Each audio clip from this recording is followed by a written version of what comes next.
الخير عليكم حبايبي، احلى متابعين في الدنيا. يوم جديد ووصفه جديده، يا رب تعجبكم. النهارده الفيديو حبايبي بتاعنا مختلف. هنعرف ازاي نخزن الفلفل الالوان من غير لونه ما يغير او يدبل، وهنعرف ازاي نحافظ على الليمون لاطول فتره ممكنه. يلا بينا مع بعض. بالنسبه للليمون عندي طريقته سهله وبسيطه.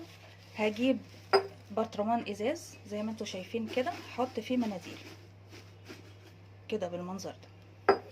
احط فيه كميه الليمون اللي عندي، ده نص كيلو على فكره.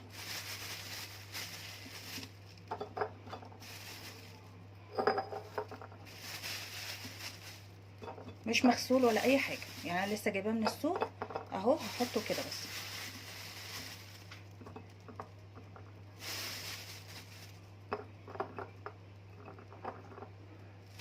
لغايه ما يتملي عندي كده بالمنظر ده.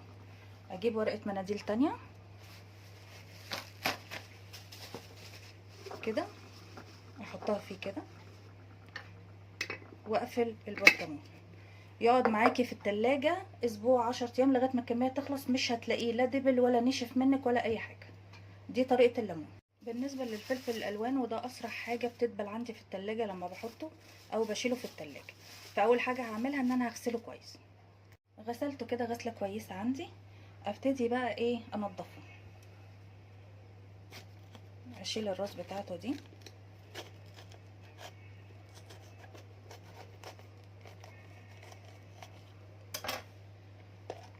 كده بالمنظر ده، وابتدي بقى اقطعيه زي ما انت عايزه. انا هقطعه حتت صغيره خالص لان انا بحتاجه في تتبيله، بحتاجه في وش البيتزا بحطه عليها، او اوقات مع العصاج لمكرونه الجلاش بينفعني. فطبعا هي دي الطريقه الصح اللي المفروض يتخزن بيها. اقطع الكميه عندي وارجع لكم تاني.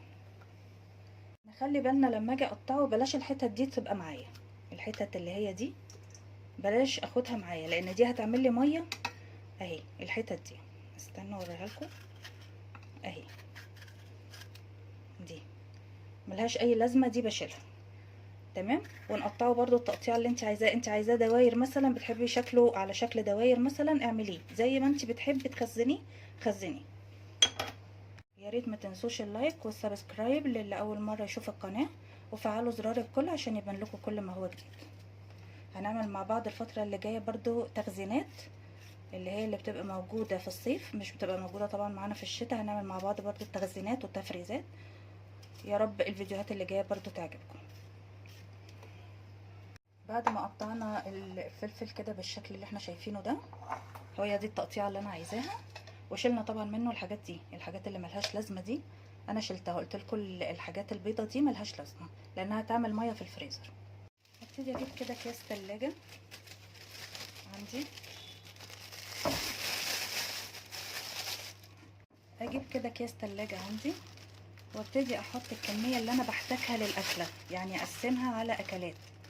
طبعا لو هي وش بيتزا مثلا او بحطها مثلا على عصاج الكميه ما بتبقاش كبيره، يعني مثلا كده. تمام. هو على كده. وهبتدي افرغ الهواء منها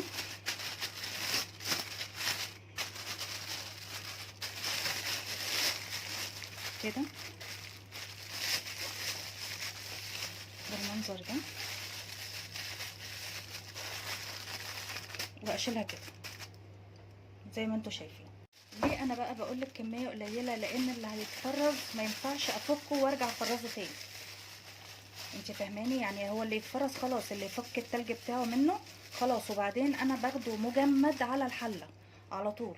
شغلي هيبقى كده، سواء لو كان ان انا بحطه على عصاج مكرونه او عصاج جلاش او بزوق بيه اي حاجه، بيبقى مجمد يا جماعه. يعني انا بطلعه مجمد، بحطه في الاكله مجمد علشان لو فك هيبقى عباره عن ميه. فانا خلي بالي برضو من الموضوع ده، وما زودش في الكميات، يعني خليني كده قليل قليل. لو احتجت كيسين زي بعضه، بس اهم حاجه يكون قليل وبتفريغ الهواء كده زي ما انتم شايفين اهو كده. اضمن ان ما فيهوش هواء، وطبعا هو ما فيهوش ميه زي ما انتم شايفين ناشف اهو. ادي الكميه اهي عندي بعد ما خلصتها اهي، وبرده بتفريغ الهواء وهو ناشف من جوه زي ما انتم شايفين. وده كان الفيديو بتاعنا النهارده. عرفنا ازاي نحافظ على الليمون ويقعد معاكي اطول فتره ممكنه، وعلى فكره لو مثلا قطعتي ليمونه اخدتي نصها، رجعي النص التاني برضو في البطرمان واقفليه، وحطي المناديل زي ما انا حطاها كده. بيقعد معاكي فتره طويله جدا، يمكن اكتر من 10 ايام 15 يوم. تمام كده. والفلفل عملناه مع بعض، وبتطلعيه على الحل على طول. يا رب اكون فدتكم ولو بمعلومه بسيطه، واشوفكم في فيديو جديد.